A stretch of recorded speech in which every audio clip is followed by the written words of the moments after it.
The other thing I would say is that if you feel safe in the area that you're working in, you're not working in the right area. Always go a little further into the water than you feel you're capable of being in.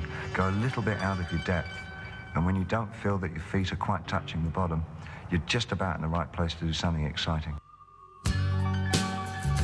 Right from the time when he was 15 or 16 and had his first band, David was obsessed with the image of the band and promoting the band, and particularly promoting himself. On this wall here, we've got the first 5 albums, the 5 albums leading up to Aladdin Sane. What I suppose this exhibition is really about is the album cover as an art form. The next album, it wasn't a question of rising to be a star, it was how, as a star, he wanted to present himself.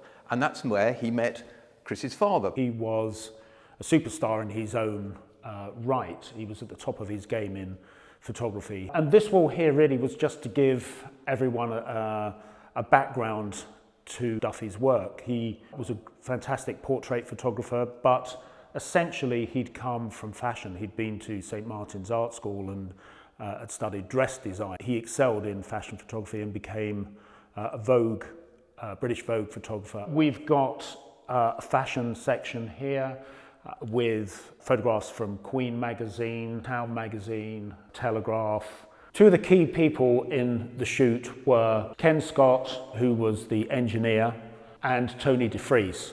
Tony had concocted a plan to make him a superstar. This is a self-portrait of Duffy, 1968-69, and this is the makeup artist Pierre Laroche.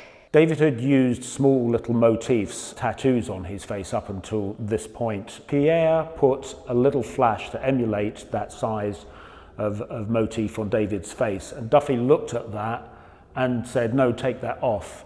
And he grabbed a lipstick, red lipstick, out of the makeup box and drew the outline of the flash across David's face, and then said to Pierre, fill that in.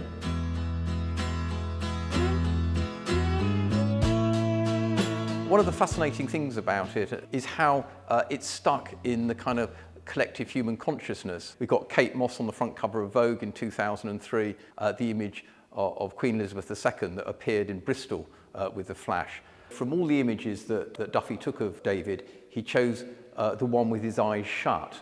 Kevin Cann, David's biographer, was writing a book called Any Day Now, and he asked if I had any other pictures of David, and he was absolutely shocked that I had a picture of David with his eyes open, and asked me if he could use it for his book. And that was the first time any other image had been seen of David in the Aladdin Sane series. This exhibition is celebrating the 50th anniversary. We put in the original Hasselblad C500 camera and positioned it so that you can actually look through the viewfinder and look at this picture, which is exactly what Duffy would have been looking at. Aladdin Sane was Duffy's second session with David. The next session in 1976 was Thin White Duke, shot on and around the set of The Man Who Fell to Earth, Nick Rhodes' film. This is another dimension of David Bowie, one of the few true originals of our time. And then he shot the Lodger album cover in 1979, and then finally the Scary Monsters album cover in 1980.